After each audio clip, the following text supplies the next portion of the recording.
Bonjour à tous, aujourd'hui nouvelle vidéo un peu spéciale. Je vais vous parler d'un peu d'investissement Pokémon. Je vais vous donner 4 règles ou 4 conseils plutôt. C'est mieux des conseils pour investir. Après c'est mes conseils personnels.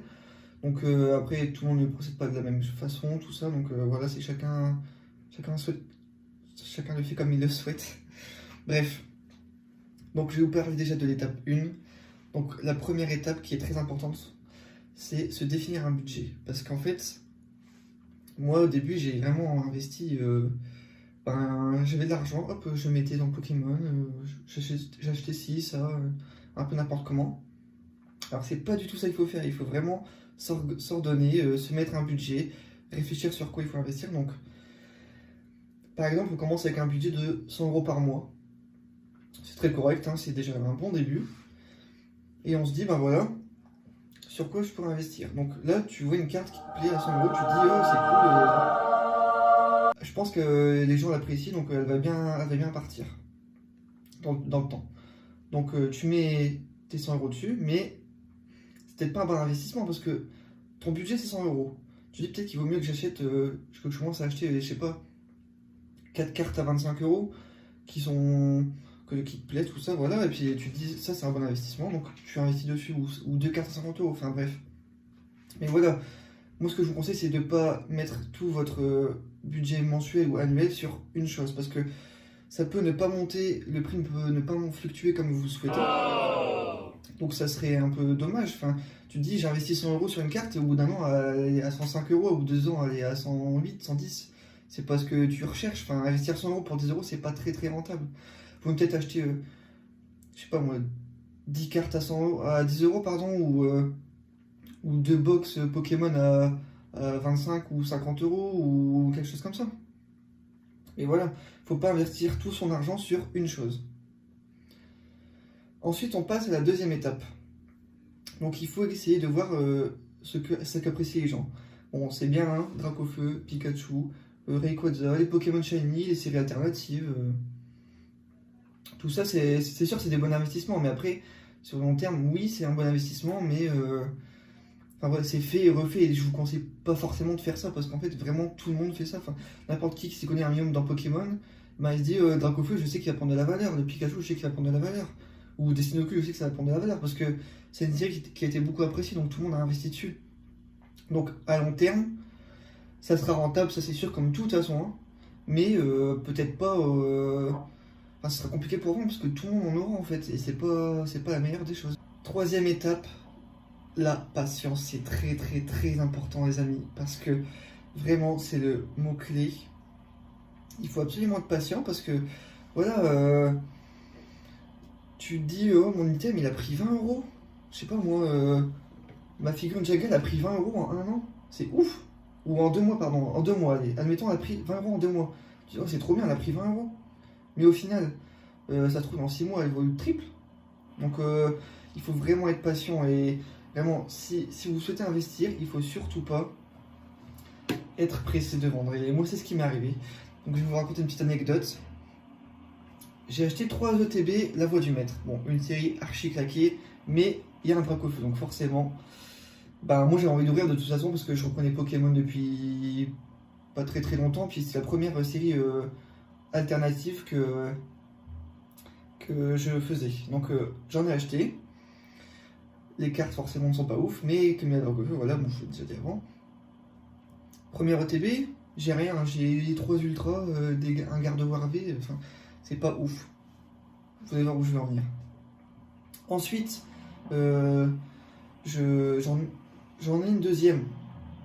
Et là, boum, j'ai Dracofeu. Bon, voilà, je suis boss, mais bref, c'est pas le sujet. Il m'en reste une. Je me dis, bon, bah, je vais pas l'ouvrir, enfin, ça sert à rien, j'ai eu la meilleure carte de la série. Après, le reste est pas ouf. Donc, je me dis, je vais attendre pour la vendre. Je me dis, ça va peut-être monter un petit peu, voilà. Donc, un mois passe, 1 ou 2 mois, quelque chose comme ça. J'ai acheté le TB 55 € à la 90. Je me dis, what? Mais c'est trop bien, je vais la vendre en fait, c'est vraiment cool. Limite, je me rembourse ma précédente TB que j'ai ouvert, quoi.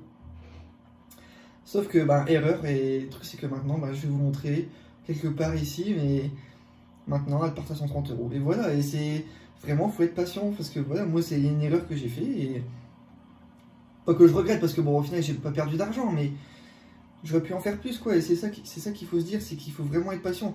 Là, moi, j'ai vendu à court terme, mais c'est pas la bonne solution. Je suis sûr que dans un an, on regardera cette vidéo, et elle vaudra peut-être 200 euros, ou dans 2 ans. Et voilà, après, faut vraiment être patient. Donc, quatrième et dernière étape, n'écoutez pas l'étape 2.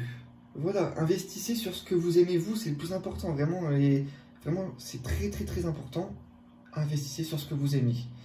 Parce que, voilà, tu aimes épée et bouclier, tu investis sur une série d'épées et boucliers que tu as apprécié, pardon.